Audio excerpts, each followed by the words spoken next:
to send them in. So I will officially welcome everybody. Thank you all for joining on behalf of the Certificate of Sephardic Ancestry and on behalf of Jewish Unity Through Diversity and Reconnectar and Jeannie Milgram. We are very excited to have Professor Renée Levine Melammed back today. And today we'll be focusing on women, which is very opportune as March is Women's Month and Women's Heritage Month or Women's History Month, all these different names, but it's a month where we're focusing on women, so it worked very well. To remind you, in 2 weeks, we're going to have a follow-up on women, Jewish women in Arab lands with Professor Tzvi Zohar, and some of the groundbreaking responsa that happened in those places, things that we don't really know about. So 2 angles on women that we don't really know about. I hope that we all learn something today and in 2 weeks. And between those, that you have a wonderful Purim. So today we are going to be hearing from Professor Renée Levine Melammed. As I said, she's a professor of Jewish history at the Schechter Institute in Jerusalem. She researches the lives of Conversos, Sephardi and Oriental Jewish women, Salonikan Jewry, and women's lives as reflected in the Cairo Geniza.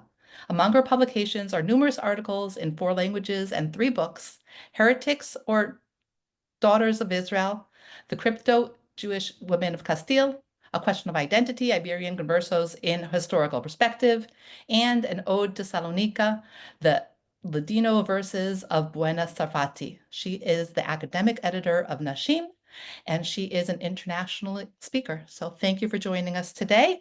And I'm excited to learn more, so I want to jump right into it. Thank you. Thank you, Drora. I'm going to talk about what was actually observed, at least what could be found through Inquisition documents. The documents that I refer to are from Castile. They are housed in Madrid in the Archivo Histórico Nacional. I looked at those from 1480 till 1580, more or less, 100 years worth, all of the women who were tried by the Inquisition then. And I think that, last week I mentioned the fact that women who are traditionally responsible for maintaining the home were much more active, and especially as teachers. I think that I ended more or less on that note. So what I want to do today is say, what did they observe? Because I talked last week about the problems and the challenges that there were for anyone who was observing, especially after the expulsion, which was 1492.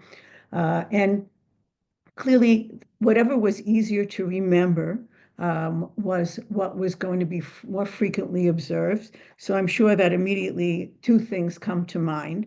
What was more frequently observed is the Sabbath once a week, which has a prominent role in Jewish life. So that's the kind of thing that even without having book learning, you would be apt to remember. And the dietary laws, kashrut, because that is a daily part of Jewish life. Both of them are cyclical, repetitive over and over, which while it makes it easier for someone who was just learning more or less by heart, being by oral transmission, as I mentioned, keep in mind the fact that it also means that those things are more predictable and more easily detected. Something you might do just once a year on an off day, nobody might know what you're doing and might not pay attention to it, but certainly if you are doing this daily or once a week. And I point out again the fact that there were servants in just about every home. It was very inexpensive to have a servant. You didn't have a salary. You basically gave them room and board. And if you didn't have a servant, it would be pretty obvious to someone that something was up by you. Why didn't you have a servant in your home? And so there are servants there, and they've got eyes and ears, and this is going to be, a challenge as well. Now, understand that when I'm going to be giving you examples, some of these observances appear in many of the women's trials. Some of them appear only in one. Some women might have many of them. Some of them might have a few. It really depended. There was no set way of observance. But for the kind of things I found about Sabbath observance began with the preparation for Shabbat. And the first thing that was sort of interesting, because we look at it through a timeline, is bathing in honor of the Sabbath. Keep in mind the fact that bathing was not a daily ritual then. It was maybe once a week. And so that which day are you going to choose to have a bath? We don't have showers. We don't have running water. How do we get the water? Well, we send a servant out to bring in water from the well or the spring or wherever the water source is. So again, here I'm mentioning the servants, so the servants would know when they were being asked to prepare the bath for the master or the mistress. But this was clear that it was done closer to the Sabbath on a Thursday or a Friday in order to honor Shabbat. Cleaning the house. Again, here we've got an instance of, if you have servants, the servants are the one who are going to be cleaning it. When are you going to tell the servant to clean? On Monday or on Thursday or Friday? And these servants might have no idea why you are doing everything, asking them to do everything on Thursday or Friday during the week, or not asking them to do it on Saturday, so that on Sunday when you go to church you will be clean, or the house will be clean, you'll have taken a bath. But when they are coming before the Inquisition as giving testimony for what they saw in the house, and they don't have to give interpretation necessarily, but just say, well, they always were doing this on such and such a day. They were always cleaning the house or bathing or wearing good or clean clothes. Again, we are used to having a wardrobe of choosing what we want to wear, and knowing that we have lots of options and lots of clean clothes or lots of good clothes. Many of these families had maybe one outfit that was a particularly good one, and they wanted that outfit, which would be nicer for the Sabbath. They would want it to be available, and if it wasn't dirty, then, excuse me, if it wasn't clean, then they were going to tell the servants to have it clean in time for Friday night. So again, many times we have the servants who are not aware of why, but knowing they're getting ordered to do these things very close to Friday and not in the beginning of the week. Baking of challah, I found some instances of, it gets a little more problematic because of the knowledge of, of the rules of removing the hafrashat challah, of removing a piece of dough. But I think in the earlier period in particular, there were some of the women who were baking challah and removing the piece of dough. And we find them doing, coming up with all kinds of excuses. For example, a servant comes in, and why are you taking out this piece? And, oh, I want to make cookies for the children. So we have these sort of excuses abounding for them to try to cover up, what they're actually doing. Preparing food beforehand. This so that you're not going to be cooking on the Sabbath, and you don't have fire in the house. It could clearly become an eyesore. Everybody else has the fire going. It's sort of a tricky idea if you think. I have often talked about, well, are you a goy shel Shabbat? Are you a Shabbat goy who could be doing it, or could you ask your servants to do something for you? It's odd because you're baptized and you're a Catholic, but you're feeling Jewish. I did see one trial where a Jewish woman came over to a conversa and asked her if she would do something for her because she saw her as having been baptized, so she was not halakhically Jewish. But preparing food beforehand, we'll find it fairly frequently. And what's sort of also interesting is in the preparation of, I was going to say, of the Sabbath lights. I have to say the Sabbath lights because we don't really have candles then. We're talking, 15th century. We have lamps that have wicks, and the wicks burn down, but not every day. So that to give you an idea what we're talking about in a household, the mistress of the household would usually say to a servant, I'm going to sleep now. Before you go, please just put out the wick, and then in the morning, the next day, when it gets towards dusk, they would relight that whisk and wick and use it again. What we suddenly find out is that some of the women are trying to work around this, either saying to their servants, clean the wick on Friday, so that in honor, and they don't tell them why, but clean the wick, or replace it. And the servant might even say, but it's not finished yet. Why are you being, usually you're so careful about saving it, and now you're suddenly being so, generous and tossing it out, or as well, saying to the servant, just tonight, don't, just leave it, let it burn down. Every night of the week, she's saving it, she's being much more frugal, and then all of a sudden we've got them giving different instructions to the servants. And again, this is suspicious, this is odd, this stands out. An uneducated servant might have no idea what it is, although I did mention that when they would have these grace periods before they started the trials, they would talk in the church about what Judaizing was, and they might mention to them the fact that they have lights, not specifically exactly what they did, but they have lights that are special lights on Friday evening. Blessing the children, a couple of cases in the early period, it's something that also they don't know Hebrew anymore, and it's not passed on.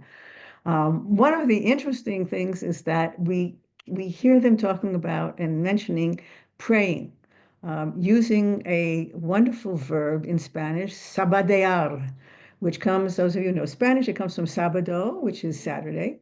And this was a term they didn't use, but they were told by others that they were sabadeando, that they were doing this Sabbath prayer. Now, how did they know? Why did they think he report a Sabbath prayer to them?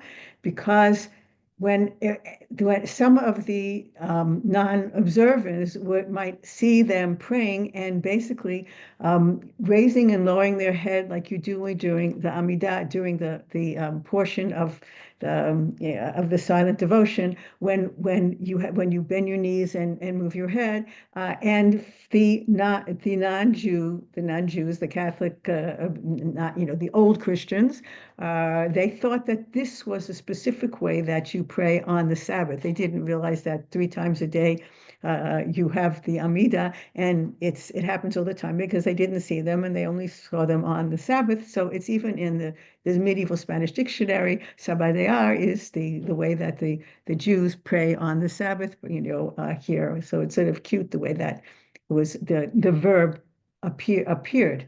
And I think that the other very major thing, major observance on the Sabbath here is Shabbat. You are not working. Now, how do you deal with this? How do you deal with not working when everybody works on Saturday but not on Sunday?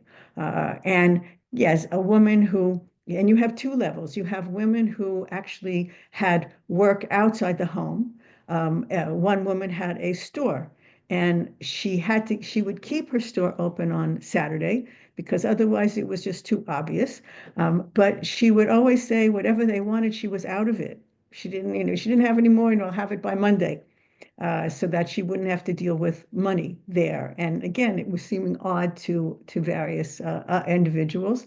As far as working in the home, we have on a normal day, the women are weaving, embroidering, spinning, and we have some of them sitting by the spinning wheel and faking use of the spinning wheel.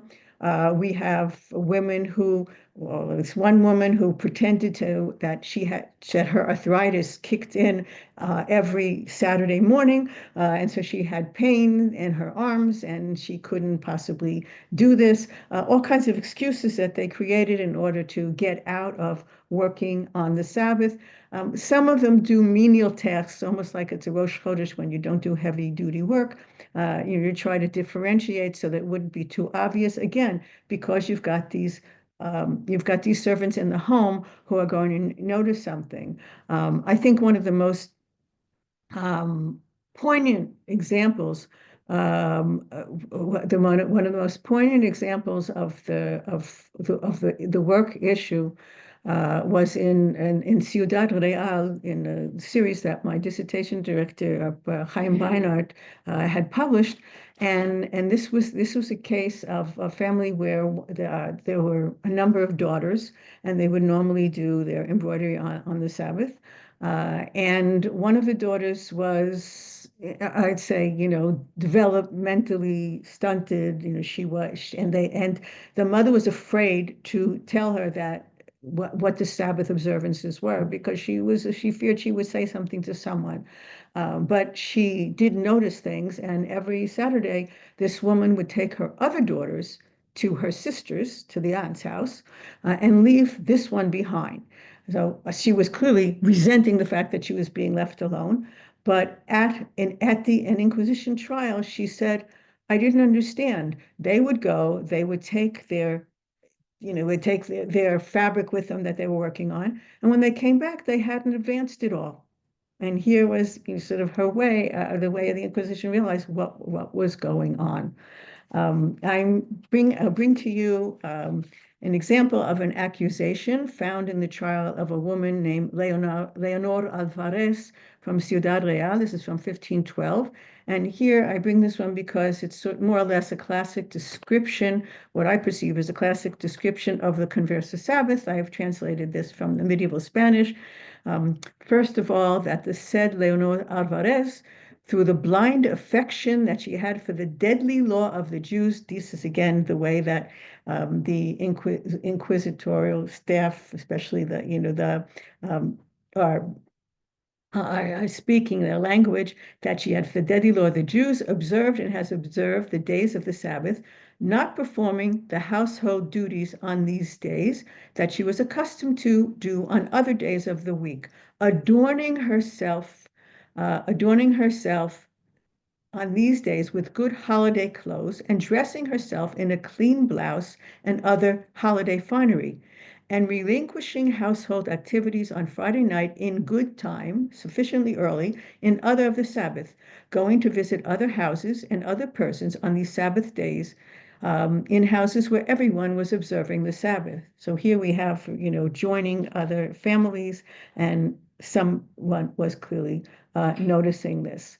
Now, obviously, I saw a question on the chat, which was perfect to flow into my next example. We've got here that I mentioned that they're joining others. Well, obviously, if you observe the Sabbath and holidays, it's you invite family, you invite friends, whatever. And we do have examples of communal meals, communal repasts, of various stews and chulent or chamin or adafinas, which still tfina in the Moroccan community, adafinas in the Spanish-speaking community. And I have some lovely examples from women who were preparing their Sabbath stews in advance. As a matter of fact, there was a book. Someone asked the name of this. This is my book. This is my book, not my dissertation, but this was my book, The Crypto-Jewish Women of Castile, Heretics or Daughters of Israel, published by Oxford University. It's even in paperback as well. And here I have many examples of trials and of women from this who were tried during this period. But going back to the Sabbath stews, I have a confession of Gracia de Teva, also from Ciudad Real in 1511, who prepared dairy stews. Now, she used the word cazuela, which is also for a stew, on the Sabbath. And Judaizers, observers of the Judaism, these crypto-Jews, these conversos, congregated in her home and ate. And here is I quote, some stews prepared on the previous Friday, made of eggs and cheese and parsley and hot dishes and spices, and that sometimes they made them of eggplant and other times of carrots, depending upon the season, and that they ate the said stews cold, and they celebrated and enjoyed themselves all those said Sabbath days until night, when they went to their homes. Also here, this book you might have heard of, Secrecy and Deceit. No, it's not this one, it's this one, The Drizzle of Honey. This is The Lives and Recipes of Spain's Secret Jews. I did not publish this, but David Gitlis and his wife, Linda Davidson, did. I will tell you that some of their recipes are taken from my work, which was fine with me. They actually went into their home and started checking out these confessions of the Converso women to adapt it to the modern kitchen. It was a very clever and very successful idea. So another example here is a woman named Guiomar Fernandez. She was from Guadalajara, and her confession is from, her trial was in 1520. She made adafina, the stew unique to Jews in Spain, and Jewish-style albondigas, which are meatballs with spices. Witness testimony describes her preparations, which we can see, now pay attention, were not quite in accordance with the Jewish dietary laws. She prepared some well-cooked stew pots for her to eat, and she cooked for her in the said stew pots or dishes, or either boiled meat and vegetables, throwing in them beef and mutton and ribs of pork, and onion and chickpeas and spices, and other times she tossed in with the beef and the mutton white cabbage cut into very small pieces, saffron and black pepper and salt, and sometimes with lard and other times without. So we see here, an interesting recipe. I do not recommend the pork aspect of it, but we see that she could have been doing it either for various reasons. She could have been doing it because she didn't know, and she could have been doing it because it would have been suspicious not to have pork. And when I talk about kashrut, about the dietary laws in 2 minutes, I will expand upon that. The third example that I wanted to bring is from Beatriz Lopez, a woman from Hita, whose Sabbath stew recipe seems to be a porkless variation of Guillomar's. In her accusation in 1520, fewer ingredients appear, although cooking instructions are a bit more explicit. Moreover, this is a charge. Moreover, that the said Beatriz cooked and had cooked stews adafinas and Jewish cuisine with meat, onions, chickpeas, spices, all crushed and cooked. After long cooking, the broth was extracted and the meat was awaited. Thus she ate it with the great devotion that she had for the law of Moses. So this is what this is what she was accused of doing. And we segue into dietary laws, or at least to the kashrut. And I cannot overemphasize the fact that having servants around made this very difficult, because some of these maid servants were kitchen servants. I mean, they were there to help in the kitchen. And so this is a major challenge. Before 1492, I did find some examples of conversas who actually went to Jews and bought meat from them so they could have kosher meat. And I should also mention that many people had chickens and had in their backyard, and so they did their own. Took care of their own chickens. What happens? There were no shochtim because they just didn't have the knowledge anymore to do it. So we don't have anybody talking about them bringing to a ritual slaughter after 1492. But we have extensive excuses and attempts to conceal what they're doing. Again, like health reasons. One woman said, my husband has gout. And it was very interesting because I looked up and it turns out that you really need to stay away from pork and heavy duty, I'd say fatty kinds of foods and whatnot. And she said, I can't have this because my husband has gout. Others came up with other health reasons. There is, like I said, many of them have birds in their backyard, and some of the women are actually slaughtering the bird on their own. Koshering the meat, they are buying the meat where after 1492, they're having to buy regular meat, but they're trying to kosher them. Many of them are trying to kosher them in their homes. They're removing the nerves from the rear portion of the animal. They're removing the fat. And also you see many excuses for this because the servants will try to figure out, what's going on. And so one woman said, I need the fat here for medicine that I'm putting together. Another one said, oh, the cat came in and ate it again, to blame the cat there as far as the koshering the meat. And anybody who's been to Spain knows that nowadays there are some vegan restaurants, which is great. But in the old days, when I went there to do my dissertation work, it was impossible to refrain from, I mean, you basically had next to nothing to eat because there was so much pork around and so much unkosher fish if you just wanted to get a fish dish. And they are refraining from many of them try to refrain from eating pork as well as rabbit, dead or drowned birds. Now we then understand what the average Joe is eating, that the non-Jewish people don't have a problem eating drowned birds or dead birds. And unkosher fish, especially very popular during this time, are eel and octopus, not eating them. Separate dishes is a tricky thing. The best I found was some women who had dishes that came into contact with pork and didn't come into contact with pork because the servants are in the house. They are expecting their regular foods. They would become it would be very odd for them not to have pork and lard.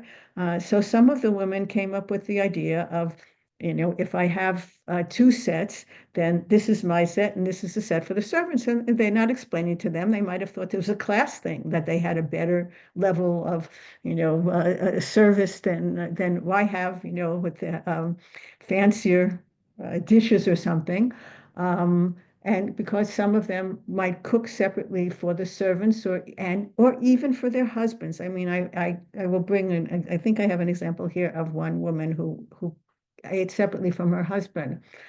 Some of the most extensive descriptions of Judaizing are found in the files of the observance of the dietary laws. So I'm going to bring them to you because they really they display a tremendous amount of what they were going through, the difficulties, the challenges here.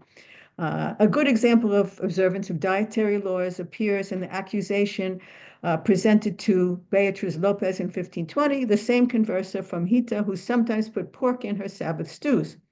This charge states that the said Beatriz did not eat any food, any meals of, now listen to the things that she didn't eat: spotted dogfish, or conger eel, or octopus, or hare, or rabbit, although they were brought to the house, which she did in honor and respect of the law of Moses, of the rites, precepts, and ceremonies of them. In the 1494 trial of Marina Gonzalez of Ciudad Real, one gains insight into the anxiety that Judaizing could produce within the household. And here's what I was mentioning about the husband and wife not observing together. Marina ate no pork, nor drank from her husband's cup because he did eat pork.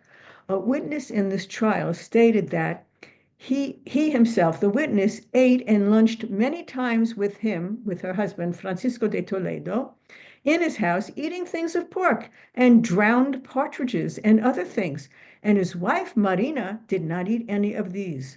And one day, while eating a piece of wild boar with her husband, this witness said to Marina, "Madam, why don't you come and eat?" And she said, "I cannot eat now." And her husband said to her, "I swear to God, woman, that you are looking for trouble." And she told him, "Leave it alone. Grief will come by itself." And it did, in the form of an Inquisition trial, having this neighbor observing that her refraining from eating any of the non-kosher items. Juana Núñez told the court in 1511 that she would remove the fat from the meat when she could do so safely. Occasionally, she had her servant help her. For Lucia Fernandez, the servant, related that sometimes my said mistress ordered this witness to remove the fat from the meat brought from the slaughterhouse, and said to her, "Child, remove this fat, do not throw it in the pot." And that sometimes when they brought the leg of mutton from the slaughterhouse, this witness saw Juan de Teva, and at other times Alonso de Teva, his brother, this is the master of the house and the brother-in-law, the brother here, cut open the said leg lengthwise, and she does not know if they took out the nerve or what they were doing, because they did not allow this witness to be present and sent her on an errand out of the house. Here are two accounts of Maria Gonzalez's kitchen activities as provided in 1511. A former servant recalled that in the said time in which she lived with the said employers, that every time that they brought meat, the said her mistress of this witness would remove the fat with her nails very meticulously. This is how she's taking it, what they call guida nasher, this nerve. And she remembers that sometimes she saw the meat that was removed from the pot lean, devoid of all fat and suet, and how astonished she was that this meat had been brought to the house fatty and soft and was now without a sign of fat.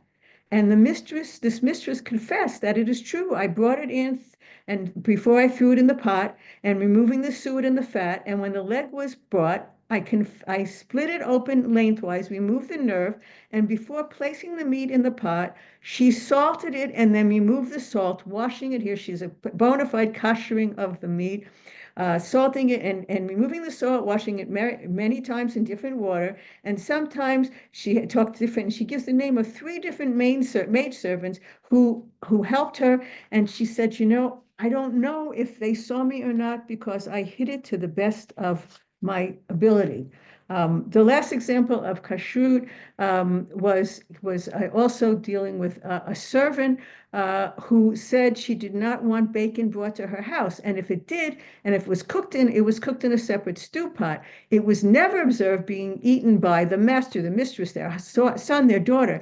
And here is the interesting part: if some servant of the house drank from the jug from which they drank, the mistress and her sister smashed the jug. It became treif. They smashed the jug. This was seen 3 times, and the witness and the slave they had were thrashed. So they smashed the jug, and they thrashed the servants for screwing up their kosher their kosher dishes. This was because they drank from the jugs they had, which they drank here. And the last example I have was just one who talked about the fact that they didn't want her washing their plates and bowls with the same dishcloth or sponge which with the witness and the slave scrubbed the platters and bowls in which they ate.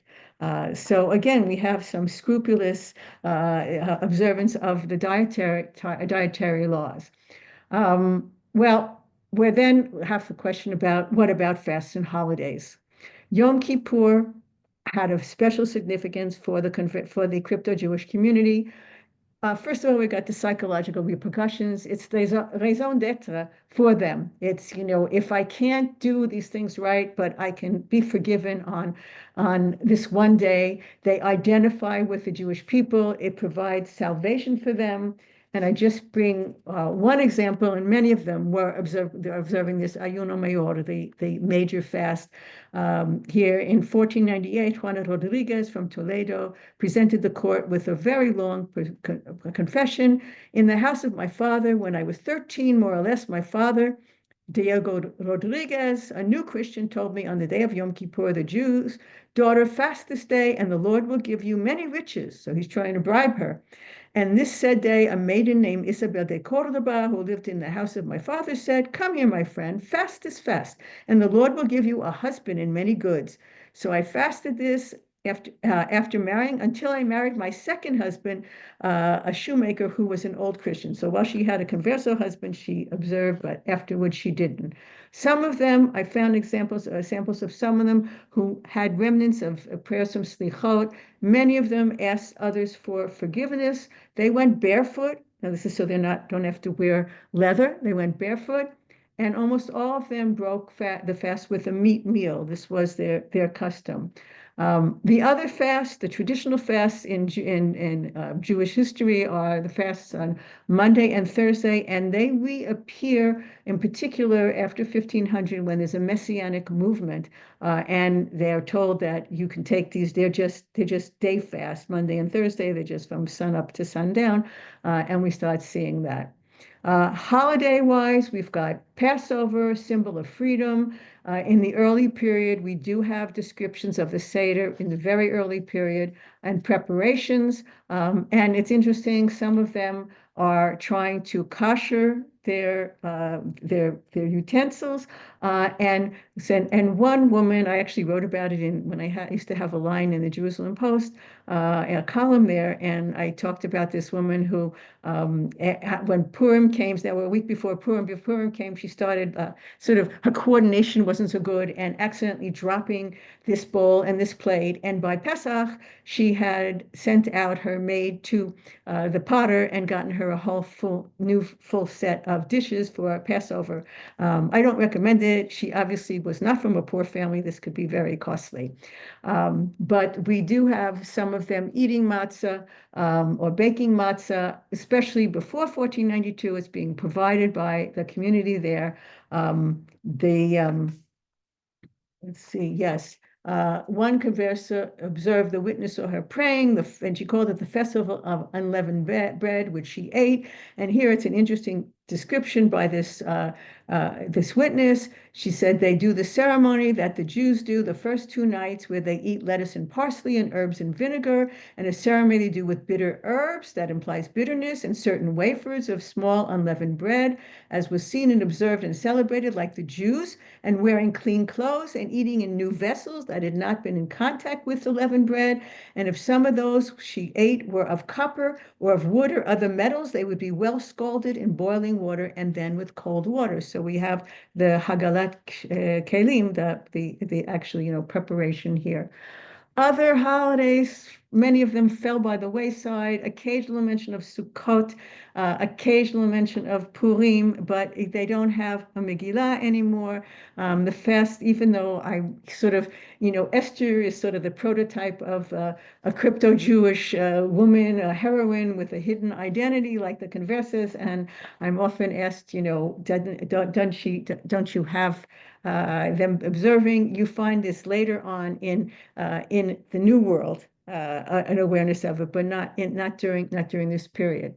Okay, I see I've really got to speed up now because I have so many examples and I wanted to bring them alive for you. But the last category that I have is I call the life cycle, where we have birth and purity rites. And those of you who heard me last week, I talked about their additions. There are things that are added and disappeared. Well, one of the things that appears that is not in any halachic book is hadas, which means faith. And this was a ceremony that was done for male and female babies. It's a medieval rite, R-I-T-E, that became Jewish. So that on the 8th night, the baby would be dressed in white. There would be a little party. They would bring in fruit. There'd be singing with an accompaniment of tambourine. And we have actually, before 1492, the Conversos and the Jews were doing these together and celebrating it. And many of them were saying things like, I'm having this party tonight because tomorrow my child has to be baptized. I did mention last week about the debaptizar, the debaptizing ceremony, which they again made up, washing their children to try to wash off the oil, the baptismal oil. Purity laws, problematic. We don't have a mikveh, but many of them are bathing after their menstruation. Again, as I mentioned, bathing was not something you did every day.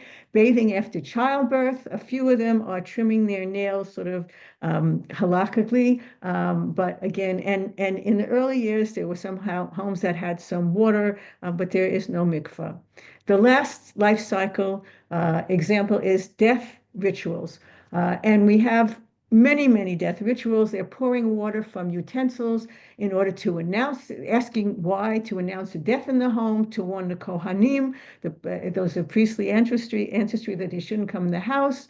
They're being told that they're telling that this is a symbol of the soul pouring out to pour out the water. They have superstitious reasons that they keep the angel of death from coming in and cleaning his sword. We have sort of, I call them burial societies, a Chevra Kadisha of sort, mostly women who are bathing the dead, who are sewing shrouds, who are, interestingly enough, putting pillows with earth under the head of the deceased so they'd be forgiven their sins. Problem with the graveyard, I mean, they have to be buried in the Catholic graveyard. Any of those of you who have seen The Last Moranos know that the opening scene there in Belmonte is where the guide there, Emilia, points and says, we've been buried here all along, but our dream is to have a Jewish graveyard. They are covering the wells when someone dies to prevent the souls of the dead from bathing there. They're putting in their home a glass of water and lighting a candle, a yahrzeit candle, a candle for their soul. They're sitting Shiva. They're having, right after the burial, they're having a meal. It's called the cohuerzo. At the meal, they are eating traditional items like fish, eggs, hard-boiled eggs, lentils, round things that have no mouth, like the mourner, because you're not supposed to really speak until, speak lightly of everyday things when you're mourning. They're sitting at low tables. There's another word that appears there called the barbillera. And again, those of you who know Spanish, it comes from barba, which is beard. And this is basically a bandage, a wrapping of the chin to keep the mouth closed. Now, whose mouth? I found it in two options. The mouth, they put it sometimes around the deceased to keep the soul in, or sometimes the mourner was wearing a barbillera, so they wouldn't speak of everyday things and be sad. We have them comforting the mourners. We have professional mourners. We have women who are keening, who know dirges, who are wailing there.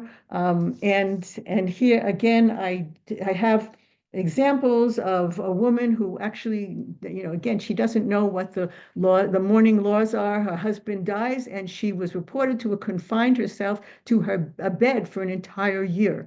And a witness talked about how she sat behind the door and she had this barbillera, this bandage under her chin, and talked about how these women came to console her and they sang to her and they lamented. And then she actually has all of these laments that I actually tried to find the roots of them, and I wasn't able to.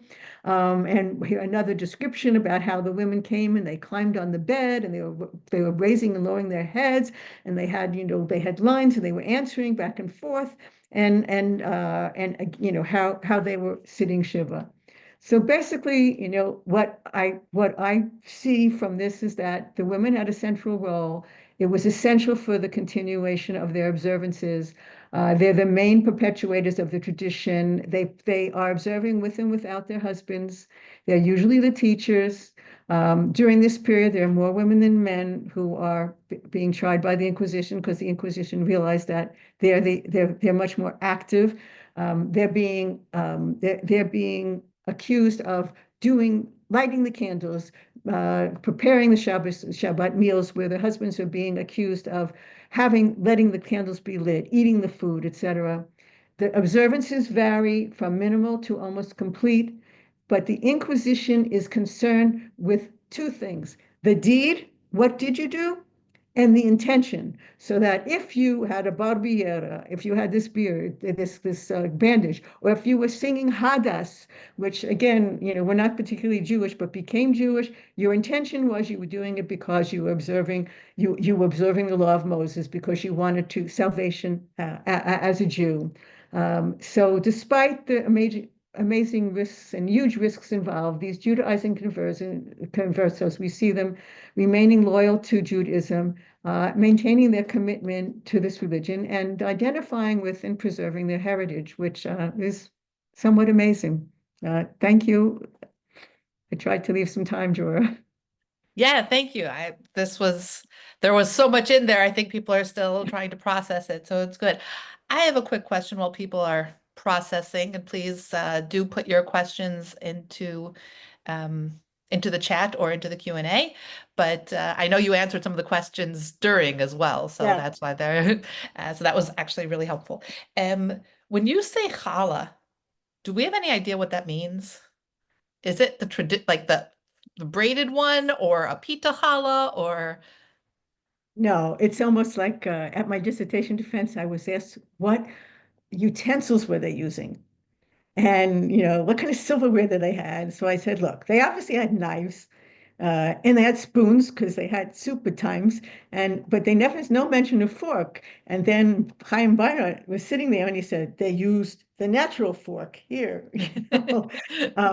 We don't, like, there's also not many cases of it anyway, but not really. It's hard to know. I mean, the best descriptions were of the children, of the finas, of they telling what they put in it, and whatnot. But the shape, I don't know if it was more like a pita where they had a kilo and they just did a half a and made them like that. I don't know. because these, you go to different communities around the world and everybody says challah, but that's not, that's not what there is in Yeah, yeah, many of yeah. the communities. Yeah. Um, and there was, you spoke about Esther and how eventually she became there, and the generations, how many generations can you continue to see? Do you see? Well, Um, not with Esther. Esther is interesting. She sort of appears in Mexico, with right, through the Portuguese, because the Portuguese community is all forced to converse simultaneously. So it's a much more homogeneous community than the Converso community in Spain. I talked about last week, we had 1391, we have 1412, we have 1492, and it's splitting and whatnot. So the knowledge, what the emphases are very different.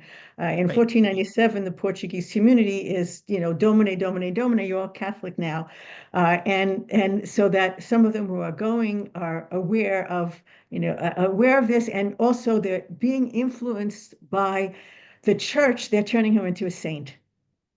So this is sort of what happens, that she becomes Saint Esther, and because they need a replacement. They need something Jewish, for them there. They're not, again, they might be fasting, but they're not. There's no Megillah. There's no reading. The story is sort of disappearing. But here, she rarely. I don't know if I saw her maybe once mentioned. It just falls by the wayside because nobody can. The men aren't going to synagogue anymore. They're not being reminded. They don't have teachers. Nobody telling them anything. But I know that people would always ask me, "Oh, come on, Esther must have been, the most important crypto Jew." And I said, "Look, she was, but it just didn't work that way." And you mentioned some of the others. I know last week you talked about Sukkot and when the Jews were still living there before 1492. But in particular, they had it, but I don't remember you mentioning Hanukkah at all. Ah, there's Hanukkah is post-biblical. It's not. I mean, they could still look and read the Bible in Spanish. Actually, at a certain point, then this Bible became censored, Right, and it was only in Latin, and only the priesthood was allowed to have access to it because they felt that for lay people, not only just for lay people, it was dangerous, and they weren't able to read up on it. But no, the things that are from later periods are. I didn't see any examples of Hanukkah, any mentions of Hanukkah. Uh-uh. Mhm. No. I was just wondering if I missed it or if No, no, no. I went through, I mean, sort of one by one. Um, how so. big There's were the communities? These are not, well, it's a good question. I'm glad you asked it, but they're, it's hard to say communities. I mean, the biggest community that was that I, or the one that was documented phenomenally was Ciudad Real, and you could actually see here one, two, three, four volumes of trials at the Inquisition of Ciudad Real, which Bouena just devoted years to dealing with. And was because it was almost the entire community had been forcibly converted in 1391. And there was a rabbinical figure there. Matter of fact, one of them even took some of them and they went south. And he there was teaching them until they went back. And then he started giving the Inquisition information about them. As far, I'd say that we have families, although even within families, we have families that are divided. We have families that, have some intermarriage. We have families that will hide from one another and don't want to get involved. So, I found like in 1580 in the little village of Cogoyudo that there were a number of them who were observing. Or I found when I mentioned there was a messianic period, there was a girl who became a messianic figure in 1500.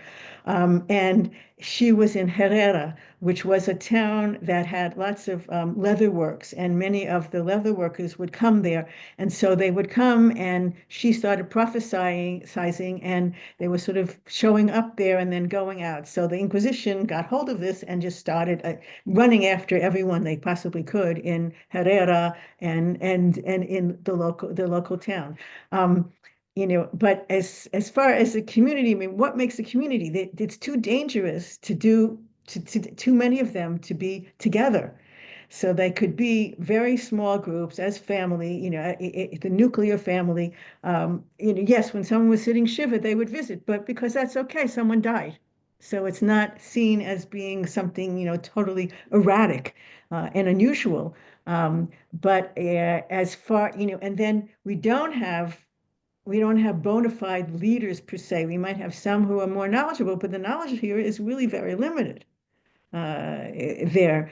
So as it's sort of dangerous to talk about a community per se, although you can find, spots here and there with groups that manage to sort of do this. I mean, in Mexico, we also find, here and there, but it's almost like secret, and they don't talk about it. I mean, even in Belmonte, which is, we're talking about when they find them in the 20th century, it's a very tiny community. I mean, it's a very tiny community that is completely paranoid.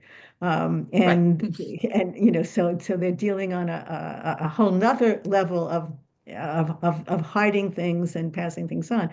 But I don't think I've ever used the term of a converso community. No, Belmonte is one word, and and Belmonte is in Oh, Portugal, and it was this unusual site that to the Inquisition had gotten there and had tried many of them, but somehow, I think also because it was so far away from everything, a number of families managed to continue with, and I will point this out, with the women leading the observances. The women had all the knowledge, the women who were not only making matzah on Pesach, for Pesach, but they knew they had prayers. They recited it. They hid in the basement doing it while the men guarded the door. And so this is a perfect example. I remember that there's a wonderful book, a wonderful movie, The Last Moranos, that Frederick Brenner published in 1992. He had gone there. He actually had promised them that he wouldn't tell anybody, he wouldn't make it public, but he did because he couldn't sit on it. And they were sort of upset because they were afraid something would happen. This was a community that had no idea there were any Jews around. They were just living completely isolated. And when the first Jew was a Polish engineer who came there and started talking to them, they just said, no, no, no, no, no, no, until he finally recited the Shema. And they knew that. And then they said, oh my God, which is Judeo. incredible. 500 years later, they knew Yes, it. yes, and to identify it, and so in this was a community. Yes, the leaders. The leader of the community became men because they started sending over Sephardi rabbis, Shas rabbis, and people, Moroccan rabbis who didn't understand what was coming from, and they sort of pushed the women out, and then and put some women in and put the men in. He was the local. Yes, there was a local. There was one that was sent to Israel. I know who you're talking about, and who started learning the prayers and all. But in general, he was also happy to sort of move everything over and have the men the synagogue, they build a synagogue, and the prayer books changed, and the women are illiterate, so they pushed them out. But beforehand, it was the women who were absolutely leading it, which was I remember when the movie came out, I was flown to Washington D.C. for the Jewish Film Festival, and Brenner was there, and I pointed out the incredible role that these women had in keeping the heritage for so long. Yeah, and that's an important point that we want to continue talking about. And some of our other speakers were involved in the past with Belmonte as well, with Rabbi Pereira and Jeannie Milgram. But yes, unfortunately, it has become a little more traditional and away from, or I don't know, I shouldn't say unfortunately, it has become a little more traditional.